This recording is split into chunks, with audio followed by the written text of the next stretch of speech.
Hello dear student. तो अब हम लोग देखेंगे कॉम्प्लेक्स नंबर का इन्वर्स। ठीक है, तो दो तरह के इन्वर्स होते हैं, एडिटिव इन्वर्स, मल्टीप्लिकेटिव इन्वर्स। तो दोनों के नाम लिख दें हम लोग, यहाँ पे लिख देते हैं। एक होता है एडिटिव इन्वर्स,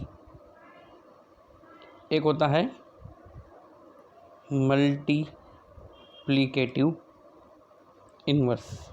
यही मैंने अब जैसे मान लो कॉम्प्लेक्स नंबर जो है वो जेड है, तो एडिटिव इन्वर्स जो होता है तो वहाँ वो हम लोग लिख सकते हैं यहाँ पे additive inverse of Z is equal to minus Z. And similarly multiplicative inverse of Z हम लोग बोलते हैं 1/z, जैसा कि किसी भी नंबर का इन्वर्स हम लोग जानते हैं। ठीक है, तो अब इस मल्टीप्लिकेटिव इन्वर्स की ही हम लोग यहाँ पे अब बात कर लेते हैं कि भाई ये क्या है। तो जेड इन्वर्स, इसका मतलब क्या है, 1/z है। अगर जेड जो है वो है a प्लस आयोडा b, तो 1/z क्या हो जाएगा, 1/a प्लस आयोडा b। पर हम लोग ये a प्लस आयोडा b जो है नीचे है, इसको हम x प्लस आयोडा y की फॉर्म में लिखना चाहते हैं।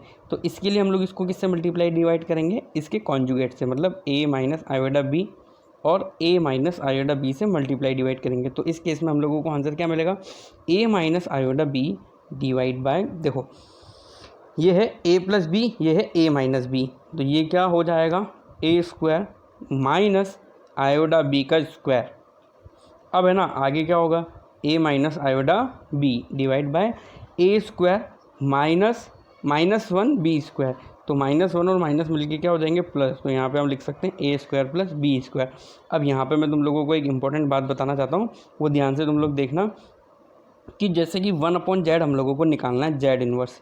तो ये होता क्या है, देखो जैसे 1/z है ना, तो 1/z जो है उसको जेड बार से मल्टीप्लाई डिवाइड करो, Z bar divide by Z into Z bar. अब अगर तुम ध्यान से देखो ना, तो अगर ये जेड है तो ये जेड बार है। हालांकि जेड बार अभी हम लोगों को यहाँ पे पढ़ना बाकी है, बट हम लोग स्कूल में जो हमारा सिस्टम है वो कैसा है, तुम लोग पहले बोर्ड पढ़ते हो फिर जेई पढ़ते हो। तो बोर्ड में तुम लोगों ने ये लेक्चर पढ़ा हुआ है, तो इतना तो तुम्हें याद होगा कि जेड बार का मतलब क्या होता है, कॉन्जुगेट ऑफ कॉम्प्लेक्स नंबर। मतलब एक जेड है तो दूसरा क्या होगा, जेड बार। अब ये दोनों मिल करके मॉड जेड स्क्वायर हो जाते हैं। तो यहाँ से हम लोगों के पास एक फॉर्मूला आता है, Z inverse is equal to Z bar upon mod Z का स्क्वायर। ये बहुत ही इंपॉर्टेंट फार्मूला है। अब देखो इस फार्मूले को यूज़ करके एक दो मैं तुम लोगों को एग्जांपल बता देता हूँ, उससे क्या है तुम लोगों को क्लियरिटी हो जाएगी। जैसे कि सपोज करो एक एग्जांपल है, किसी ने बोला जेड इज इक्वल टू 3 + 4 आयोडा है। ठीक है, अब हमें निकालना है जेड इन्वर्स। क्या निकालना है, जेड इन्वर्स। तो अब हम इसको सॉल्व करेंगे। तो सॉल्व कैसे करेंगे, 1/z, जेड इन्वर्स का मतलब 1/z है, वो कितना होगा 3 + 4 आयोडा। अब इसको हम कॉन्जुगेट से मल्टीप्लाई डिवाइड करेंगे। 3 + 4i को हम किससे मल्टीप्लाई डिवाइड करेंगे, 3 - 4i से मल्टीप्लाई एंड डिवाइड। ओके, ये हम लोगों ने मल्टीप्लाई डिवाइड कर दिया। तो ऊपर न्यूमरेटर में तो वैसे का वैसे रहेगा 3 - 4i, नीचे क्या हो जाएगा 9, 3 का स्क्वायर 9 माइनस 4 का स्क्वायर i का स्क्वायर, तो वो कितना हो जाएगा +16। तो नीचे 25 हो गया। तो इसका मतलब ये आंसर कितना आया, 3 - 4i डिवाइड बाय 25। तो ये हम लोगों का क्या है, जेड इन्वर्स है। अब जैसा कि फॉर्मूला मैंने तुम लोगों को अभी अभी बताया है, तो फॉर्मूले के अकॉर्डिंग जेड इन्वर्स क्या होता है, Z inverse is equal to Z bar upon mod Z का स्क्वायर। ठीक है, अगर यहाँ पे हम लोगों को जेड दिया हुआ था 3 + 4i, तो जेड बार मतलब क्या होता है 3 - 4i। और मॉड जेड सभी को पता है कैसे निकालते हैं, √a² + b square, √x² + y square भी बोल सकते हैं। तो ये हो जाता है 9 + 16 से 5। ठीक है, अब मॉड जेड का स्क्वायर हम लोगों को यहाँ पे यूज़ करना है, तो automatically Z inverse is equal to कितना हो जाता है हमारा, जेड बार जो कि है 3 - 4i डिवाइड बाय 25। तो हम इसको क्या लिख सकते थे, जेड इन्वर्स को 1/z को 3/25 - 4/25 आयोडा। ओके, तो ये बात है। तो जेड इन्वर्स का हम लोगों को क्या फॉर्मूला याद रखना है, Z bar upon mod Z का स्क्वायर। ओके, और सबसे इम्पोर्टेंट बात जो है, अभी जो हम लोगों ने ये देखा है उसके अंदर है ना, एक फार्मूला हम लोगों को याद रहना चाहिए, वो ये है कि जेड इंटू जेड बार, इन दोनों का मल्टीप्लिकेशन मॉड जेड स्क्वायर होता है ना। ये आगे भी हम लोग देखेंगे, बट ये हम लोगों को पता होना चाहिए। तभी तो हम लोगों ने जब जेड बार से मल्टीप्लाई किया तो मॉड जेड स्क्वायर हो गया। है ना।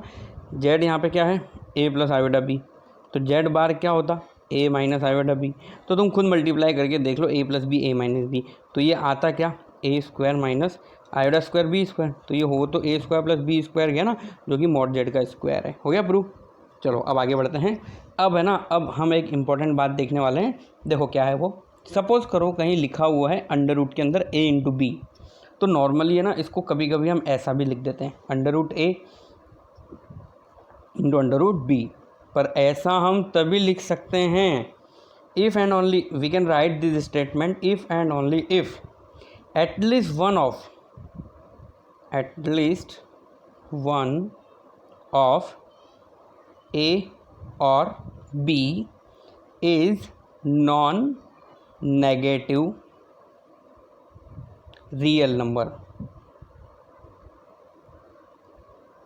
अब देखो ये जो मैंने स्टेटमेंट बोला ना, इसका क्या मतलब है ना, जैसे कि मैं एक एग्जांपल बताता हूँ तुम्हें। सपोज़ करो कहीं लिखा है क्या लिखा है, देखो -6 लिखा हुआ है, या फिर 2 इंटू -3 लिखा है। तो अब है ना, मैं ये स्टेटमेंट यूज़ करता हूँ, अलग अलग कर देता हूँ दोनों। तो इसको मैं क्या लिख सकता हूँ भाई, under root 2 into under root के अंदर -3, ऐसा लिख सकता हूँ। अब देखो लेफ्ट हैंड साइड और राइट हैंड साइड दोनों साथ में देखना है, इन दोनों को मल्टीप्लाई करो, तो अंडर रूट के अंदर हमें क्या देगा, ये -6। अब ये क्या है भाई, अंडर रूट 2, -1 को क्या लिखते हैं हम, अंडर रूट -1 को आयोडा, तो हम इसको लिख सकते हैं अंडर रूट 3 आयोडा। ओके, यहाँ तक बात समझ में आ रही। अब देखो ये क्या है, अंडर रूट 6 आयोडा है, और राइट हैंड साइड के अंदर अगर हम इन दोनों को मल्टीप्लाई कर देते हैं तो ये भी अंडर रूट 6 आयोडा ही है, तो इसमें भी कोई दिक्कत नहीं है। अब देखो दिक्कत कब आएगी, सपोज़ करो ऐसा लिखा हुआ है -2 इंटू -3, है ना, तो मैंने यहाँ पे क्या बोला, एटलीस्ट वन ऑफ ए और बी, मतलब ए और बी में से दोनों में से कोई एक पॉजिटिव होना चाहिए, जैसा कि यहाँ पे 2 था। अब यहाँ पे दोनों ही नेगेटिव है, और हम ये स्टेटमेंट यूज़ करके देख लेते हैं, तो देखते हैं गलती हो क्या रही है। तो इसको हम क्या लिखेंगे, अकॉर्डिंग टू यहाँ पे जो ये दिया हुआ है उसके अकॉर्डिंग, तो उसके अकॉर्डिंग हम लोग इसको लिखेंगे -2 अंडर रूट के अंदर इंटू अंडर रूट के अंदर -3। अब इन दोनों को मल्टीप्लाई कर लो, तो ये क्या देगा, अंडर रूट 6। ओके, अब यहाँ से हमें क्या मिलेगा, देखो √2i इंटू √3i। अब देखो ये तो अंडर रूट 6 है लेफ्ट हैंड साइड के अंदर, ये दोनों मल्टीप्लाई हो गए क्या हो देंगे, अंडर रूट 6 और आयोडा मिलके क्या देंगे, -1। तो देखो यहाँ पे देखो ये बन क्या रहा है, क्या दिक्कत क्या हो रही है, एक अंडर रूट 6 किसके बराबर आ गया, -√6 के। ऐसा क्यों हुआ, जब हमने ये रिजल्ट यूज़ कर लिया ए और बी दोनों के नेगेटिव होने पर। तो अगर ए और बी दोनों नेगेटिव है then we can not use this result. Okay, this result we can use only if A और बी दोनों में से एटलीस्ट वन कोई क्या हो, पॉजिटिव हो। ओके, चलो आगे हम लोग बढ़ते हैं। अब कॉम्प्लेक्स नंबर के डिफरेंट फॉर्म्स होते हैं, तो हम लोगों की प्रॉपर्टीज़ चल रही है ना, तो प्रॉपर्टीज़ का सीक्वेंस शायद 8 है, मैंने शायद पहले सीक्वेंस नहीं रखा। जैसे कि मान लो कोई कॉम्प्लेक्स नंबर है, कॉम्प्लेक्स नंबर सपोज करो कोई कॉम्प्लेक्स नंबर है, इसके अलग अलग हम लोग फॉर्म्स देख रहे हैं, हम लोग different forms of complex number. जैसे कि सपोज करो z = लिखा हुआ है x प्लस आयोडा y। अब है ना x प्लस आयोडा y जो है ना, इसको हम लोग बोलते हैं कार्टेशियन फॉर्म। क्या बोलते हैं, कार्टेशियन फॉर्म, कांटे लगे हुए हैं इसमें ये कार्टेशियन फॉर्म बोलते हैं इसको हम लोग। अब यही z को हम ऐसे भी लिख सकते हैं ऑर्डर्ड पेयर में x, y। याद है 2 डायमेंशनल ज्योमेट्री के अंदर पॉइंट्स को हम लोग a, b, x, y, 2, 3, 5, 3 से रिप्रेजेंट करते हैं, तो वैसे ही similarly we can represent complex number as a ordered pair form. तो इसको हम लोग क्या बोलेंगे, ऑर्डर्ड पेयर फॉर्म। और भी फॉर्म्स होती है कॉम्प्लेक्स नंबर की, पोलार फॉर्म भी होती है, वो भी हम लोग आगे देखेंगे। यहाँ पे दोनों ही केस में हमें एक बात ध्यान रखनी है, x और y क्या होते हैं, रियल नंबर, ये मत भूल जाना। अगर ये भूल गए तो गए काम से, है ना। तो देखो हाँ ये हो गया हम लोगों का। अब एक जैसे मान लो इसका मैं एक एग्जांपल बता सकता हूँ तुम्हें। जैसे कि सपोज़ करो कहीं लिखा है -3,2, वैसे तो ये पॉइंट है, और वैसे भी कॉम्प्लेक्स नंबर कोई लिखा होता है ना तो वो नॉर्मली पॉइंट को ही रिप्रेजेंट करता है। तो इसको हम क्या लिख सकते हैं भाई, -3 + 2 आयोडा। कहीं लिखा है 2,0, तो 2,0 का मतलब क्या है, 2 प्लस आयोडा इंटू 0। कहीं लिखा है 4 -5, तो 4,5 का मतलब क्या है, 4 प्लस -5 इंटू आयोडा, ऐसा हम लिख सकते हैं। रियल पार्ट 4 है, इमेजिनरी पार्ट कितना है, -5 यहाँ पे दिया हुआ है। ओके, चलो अब एक छोटा सा सिंपल सा क्वेश्चन सॉल्व करते हैं हम लोग, है ना। ये हम लोग बिल्कुल बेसिक से स्टार्ट करते हैं। सपोज करो हमें ऐसा दिया हुआ है x minus 2y plus iota 2x plus Y is equal to 3 plus 2 iota, ऐसा दिया हुआ है। देन अगर ये है ऐसा तो x और y की वैल्यू क्या होगी ये हमें बतानी है। ठीक है, ट्राई करते हैं इस क्वेश्चन को। तो हमने देखा था कि दो कॉम्प्लेक्स नंबर इक्वल हो, जैसा कि यहाँ पे लिखा हुआ है ना, इक्वल दिया हुआ है ना यहाँ पे इक्वल साइन। तो इक्वल साइन में क्या होता है, real part is equal to real part, imaginary part is equal to imaginary part, ऐसा हम कर सकते हैं। तो हम लोग कंपेयर कर सकते हैं, इसको ऐसा बोल सकते हैं कंपेयर करना। या फिर if two complex number are equal then their respectively real parts and imaginary parts are equal. तो देखो लेफ्ट हैंड साइड का इमेजिनरी रियल पार्ट निकालने के लिए सबसे पहले हम इसको है ना ऐसे मतलब तो ये रियल पार्ट क्या है इसका, x माइनस 2y, और राइट हैंड साइड में रियल पार्ट कितना है इसका 3। ये हो गई हम लोगों की इक्वेशन नंबर 1। इसी तरीके से इक्वेशन नंबर 2, इमेजिनरी पार्ट यहाँ पे कितना है 2x plus Y is equal to imaginary part यहाँ पे 2 है। ये इक्वेशन नंबर हो गई 2। Now we will solve the equation number first and second. Okay, तो एक काम कर सकते हैं, इक्वेशन नंबर 2 को 2 से मल्टीप्लाई कर देते हैं ताकि यहाँ पे भी 2y हो जाए, और दोनों को क्या कर देंगे ऐड। तो इसको 2 से मल्टीप्लाई कर लिया हमने, इसको किससे मल्टीप्लाई, देखो दूसरा कलर यूज़ कर लेता हूँ मैं। इसको मैं किससे मल्टीप्लाई कर रहा हूँ, मल्टीप्लाई बाय 2, और दोनों इक्वेशन को क्या कर रहा हूँ ऐड कर रहा हूँ। तो ऐड करने से ये क्या हो जाएगा 5x plus 0 is equal to 3 plus 4 7। तो यहाँ से x इज इक्वल टू हमें कितना मिल जाएगा 7/5। अब ये x इज इक्वल टू 7/5 हम इक्वेशन नंबर फर्स्ट के अंदर रख सकते हैं। तो ये कितना हो जाएगा 7/5 minus 2y is equal to 3। तो यहाँ से हमारे पास y की वैल्यू आ गई -4/5। ओके, तो इस क्वेश्चन को हम इस तरीके से भी सॉल्व कर सकते हैं, और एक और मेथड हम लोग यहाँ पे यूज़ कर सकते हैं। जैसे कि मान लो सपोज करो ये मेथड 1 था, तो अब हम लोग यूज़ करने जा रहे हैं मेथड नंबर 2। अब मेथड नंबर 2 यूज़ हमें करना है। तो मेथड नंबर 2 हम लोग देखो कैसे यूज़ कर सकते हैं, x प्लस आयोडा y। यहाँ पे अगर मैं x प्लस आयोडा y देखता हूँ तो हमें दिया हुआ है 3 प्लस 2 आयोडा। कोई बात नहीं, चलो यही मेथड हम लोग यूज़ कर लेते हैं। और तो क्या कर सकते हैं, इसके अंदर है दोनों के हम लोगों ने क्या कर दिए, रियल पार्ट और इमेजिनरी पार्ट दोनों के दोनों क्या कर दिए, इक्वल कर दिए यहाँ पे हम लोगों ने ना। और तो ये हो सकता है कि भाई इन्वर्स निकाल के हम लोग करें, चलो रहने दो ना, मेथड नंबर 2 कुछ नहीं है, बस यही इजी तरीका है। और आई थिंक तुम लोगों ने ऐसा कुछ मेथड बोर्ड के अंदर भी देखा ही होगा। बोर्ड में ऐसे कोई क्वेश्चन सॉल्व किए होंगे तुम लोगों ने जिसके अंदर कंपैरिजन करके x और y की वैल्यू निकाली होगी, और कंपैरिजन करके ही हम लोग वैल्यू निकालते हैं। अब जिस तरीके से तुम लोगों ने बोर्ड में क्वेश्चन सॉल्व किए वैसे हम लोग प्रैक्टिस कर रहे हैं, क्योंकि ऐसे जेई में आते हैं। कभी कभी बोलते हैं ना, जैसे बेसिक पेपर आया था एनसीईआरटी लेवल का, तो एनसीईआरटी लेवल के क्वेश्चन आते हैं। तो देखो ये जेई में 2 बार पूछा हुआ क्वेश्चन है। क्या दिया हुआ है देखो, x प्लस आयोडा वाई की whole power 1/3 is equal to, it is given a plus iota b। ठीक है, ऐसा कुछ दिया हुआ है। Then find the value of x/a plus y/b, ये हमें वैल्यू निकालनी है यहाँ पे।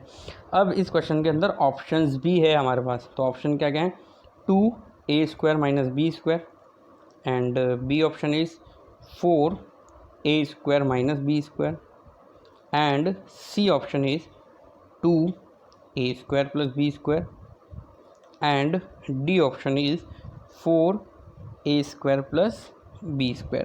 ये ऑप्शंस मैंने यहाँ पे दिए हैं क्योंकि देखो ऑप्शन को देख के हमें थोड़ा आइडिया लगाना है कि ये क्वेश्चन कैसे सॉल्व करना है। जैसे x/a प्लस y/b, तो x को पूरी तरीके से गायब ही कर देना है। x/a और y/b की वैल्यू हमें a और b की फॉर्म में ही लेकर आनी है। तो यहाँ पे हम कंपैरिजन कर सकते हैं। तो जो ये इक्वेशन दी हुई है ना, तो 1/3 का तो हम एक्सपेंशन कर नहीं सकते, तो दोनों तरफ पावर 3 कर देते हैं। तो पावर 3 करने से ये इक्वेशन कैसी बन जाएगी, x प्लस आयोडा y दोनों तरफ 3 करने पर a प्लस आयोडा b का होल क्यूब। तो आई थिंक सभी लोगों को क्यूब ओपन करना आता होगा, तो वो हम फॉर्मूला यहाँ पे यूज़ कर लेते हैं। x plus iota y, a plus b का होल क्यूब का फॉर्मूला क्या होता है, a³ plus b³ plus 3ab a plus b। ठीक है, या फिर डायरेक्ट भी यूज़ कर सकते हैं हम लोग, binomial expansion, a³ plus 3a² b यहाँ पे आयोडा b है जिसका हमें ध्यान रखना है, प्लस 3ab², b नहीं है आयोडा b है, प्लस इसी तरीके से लास्ट में क्या हो जाएगा, आयोडा b का होल क्यूब। अब इसको थोड़ा सा सॉल्व करते हैं आगे। X plus iota Y is equal to A cube. अब यहाँ पे तो कुछ हो नहीं सकता, तो ये क्या हो जाएगा 3a² बी आयोडा। अब यहाँ पे आयोडा स्क्वायर है, तो आयोडा स्क्वायर -1 होता है, तो ये कितना हो जाएगा -3ab²। यहाँ पे आयोडा क्यूब है जो कि माइनस आयोडा होता है, तो ये क्या हो जाएगा माइनस आयोडा b³। अब क्यों ना हम राइट हैंड साइड में आयोडा वाली टर्म अलग और रियल पार्ट वाली टर्म अलग अलग लिख दें। तो X plus iota Y is equal to real part यहाँ पे ये है और ये रियल पार्ट का है, तो इसमें से हम a कॉमन भी ले सकते हैं। तो क्या लिख सकते हैं इसको, a कॉमन लेके a² माइनस 3b²। इसी तरीके से ये दोनों के दोनों इमेजिनरी पार्ट है जहाँ पे से b कॉमन आ रहा है, तो हम इसको क्या लिख सकते हैं आयोडा b, और अंदर की तरफ लिखा जा सकता है 3a² माइनस b²। ठीक है, अब simply comparison, left hand side का real part is equal to right hand side का रियल पार्ट, तो x इज इक्वल टू हम लोग यहाँ से क्या लिख सकते हैं a into a² minus 3b²। Similarly y is equal to we can write b into 3a² minus b²। अब है ना, देखो हमें चाहिए क्या x अपॉन a और y अपॉन b, तो यहाँ से a को नीचे ले जाओ, तो x अपॉन a की वैल्यू कितनी आ जाएगी a² minus 3b², equation number first. इसी तरीके से हमें y अपॉन b चाहिए, तो ये b को यहाँ डिवाइड कर दो, तो जो चाहिए वही परफेक्टली वैल्यू बन के आ रही है y upon b is equal to we can write 3a² minus b², and this is equation number 2। Now we have to find the value of sum of equation first and second. तो equation number first plus second अगर हम लोग करते हैं तो हमें क्या मिलेगा x upon a plus Y upon B, X upon A plus Y upon B की वैल्यू हम लोगों को यहाँ से मिल जाएगी। तो a² कितना है a² minus 3b², a² minus 3b² and Y upon B की वैल्यू है 3a² माइनस b²। तो ये क्या हो जाएगा a² और 3a² मिलके 4a² माइनस 4b²। अब तुम 4 कॉमन ले लो, तो 4 कॉमन ले लेंगे तो अंदर क्या आएगा a² माइनस b², जो कि ऑप्शन नंबर बी के अंदर हमें क्लियरली विजिबल है। ओके, सिंपल है। चलो अब देखो एक पॉइंट यहाँ पे जो हम लोग यूज़ करने वाले हैं, जो मैंने इससे पहले भी तुम लोगों को बताया है और वापस से एक बार रिपीट कर देता हूँ। सपोज़ करो कोई z जो है वो a प्लस आयोडा b, तो अगर हम ऐसा कर देते हैं if a is equal to 0, अगर a इज इक्वल टू 0 है, या फिर इसको बोला जा सकता है real part of z is equal to 0, then z जो है वो क्या है प्योर इमेजिनरी नंबर, है ना। इसी तरीके से अगर if b is equal to 0 और अगर कहीं ऐसा लिखा हो imaginary part of z is equal to 0, अगर b 0 है तो z is equal to a हुआ, तो z जो है उसको क्या बोला जाएगा प्योर रियल नंबर। तो प्योर रियल नंबर वो होते हैं जिसमें इमेजिनरी पार्ट 0 होता है, और प्योर इमेजिनरी नंबर वो होते हैं जिसके अंदर रियल पार्ट कॉम्प्लेक्स नंबर के लिए क्या होता है 0। तो इस पे बेस्ड एक छोटा सा एग्जांपल हम लोग करते हैं। देखो मान लो कोई कॉम्प्लेक्स नंबर cn, मतलब कॉम्प्लेक्स नंबर 3 प्लस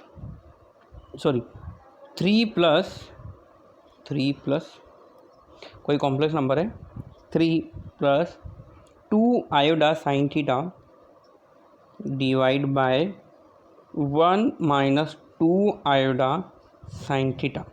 इसके बारे में कहा हुआ है कि ये प्योर इमेजिनरी नंबर है। This complex number is given is pure imaginary number if it is given that complex number is pure imaginary number, then find the value of theta, then theta क्या होगा, है ना। तो इस question को solve करने के लिए हमें क्या अप्रोच लगानी है, तो सबसे पहले ये जो z है ना, z जो दिया हुआ है उसको लिखो, ये है क्या 3 plus 2 iota sine theta divide by 1 minus 2 iota sine theta. अब जो कहा है वो देखो प्योर इमेजिनरी नंबर। अब प्योर इमेजिनरी नंबर है मतलब इसका रियल पार्ट 0 होगा। अब इसका रियल पार्ट है ना 3 मत बोल देना डायरेक्ट, क्योंकि ये जो है ये a प्लस आयोडा b या फिर x प्लस आयोडा y की फॉर्म में डायरेक्ट अवेलेबल नहीं है। So first we need to convert this complex number into a plus iota b form, then only we can put the real part is equal to 0 because real part of this complex number यहाँ पे हम लोग नहीं बता सकते हैं।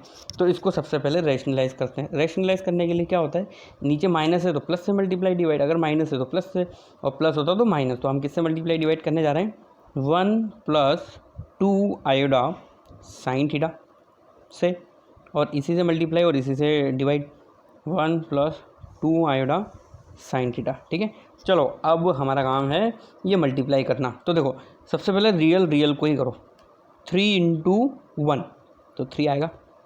अब है ना दोनों आई वाले करो, आई वाले करने से क्या होगा, रियल वाला आएगा। तो आई × आई तो पता है तुम्हें -1 आने वाला है, 2 × 2 कितना हो जाएगा 4, और sine theta × sine theta sine square theta. तो यहाँ पे कितना मिलेगा हमें, -4 साइन स्क्वायर थीटा।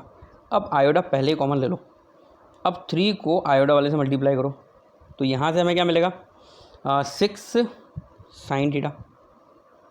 क्या मिलेगा, 6 साइन थीटा। ये ब्रैकेट बंद नहीं करना है, 6 साइन थीटा। अगर हमने 3 को इस वाले से किया है, अब हम 1 को करेंगे 2 वाले से, तो यहाँ से हमें क्या मिलेगा, +2 साइन थीटा। ओके, ये हो गया हमारा न्यूमरेटर का मल्टीप्लिकेशन। अब डिनोमिनेटर का मल्टीप्लिकेशन के अंदर कुछ है ही नहीं। क्यों नहीं है, क्योंकि देखो ये a - b है, ये a + b है, तो नीचे क्या हो जाएगा, a² - b²। अगर नीचे a² - b² करेंगे तो 1 का स्क्वायर -2 आयोडा साइन थीटा का होल स्क्वायर। अब इसको थोड़ा सिंपल फॉर्म में लिख दो, तो ये रियल नंबर क्या है, 3 - 4 sine square theta +8 iota sine theta divide के अंदर क्या हो जाएगा 1। अब ये माइनस प्लस हो जाएगा, 1 + 4 साइन स्क्वायर थीटा। ठीक है, तो इस कॉम्प्लेक्स नंबर को हम लोग कैसे लिख सकते हैं, इसका रियल पार्ट क्या है, 3 - 4 sine square theta divide by 1 + 4 sine square theta, और इसका इमेजनरी पार्ट क्या है, 8 sign theta divide by 1 + 4 sine square theta. क्योंकि ये कॉम्प्लेक्स नंबर के बारे में हमें इन्फॉर्मेशन दी हुई है कि ये प्योर इमेजनरी नंबर है, तो इस कॉम्प्लेक्स नंबर का रियल पार्ट क्या होगा, रियल पार्ट ऑफ z = 0। तो रियल पार्ट इसका है क्या, 3 - 4 sine square theta divide by 1 + 4 sine square theta = 0। अब देखो ये नीचे तो परफेक्ट स्क्वायर है, वो तो 0 में चला जाएगा, ऊपर से हम लोगों को वैल्यू मिलेगी साइन स्क्वायर थीटा की। किसकी वैल्यू मिलेगी, साइन स्क्वायर थीटा की।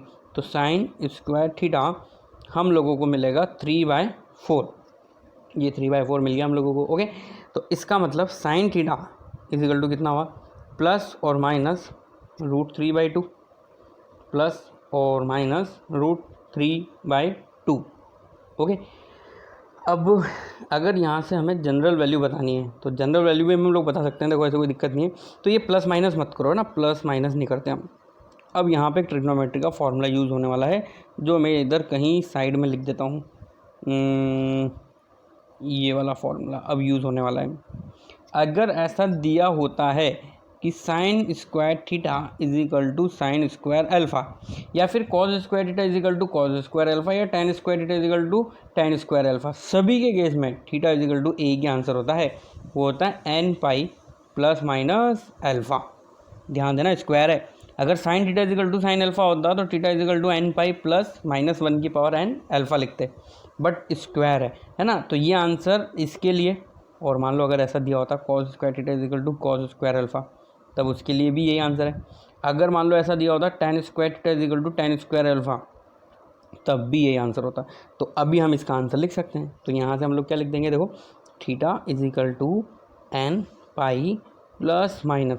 अब देखो तुम्हें भी पता है ये √3/4 π/3 की वैल्यू होती है साइन में, तो ये हो जाएगा π/3।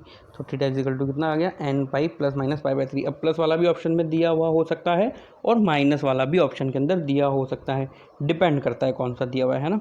तो चलो अब जैसे मैंने ये क्वेश्चन सॉल्व करा है ना, उसी तरह का एक क्वेश्चन मैं तुम लोगों को होमवर्क में देता हूँ, ठीक है, ट्राई करना।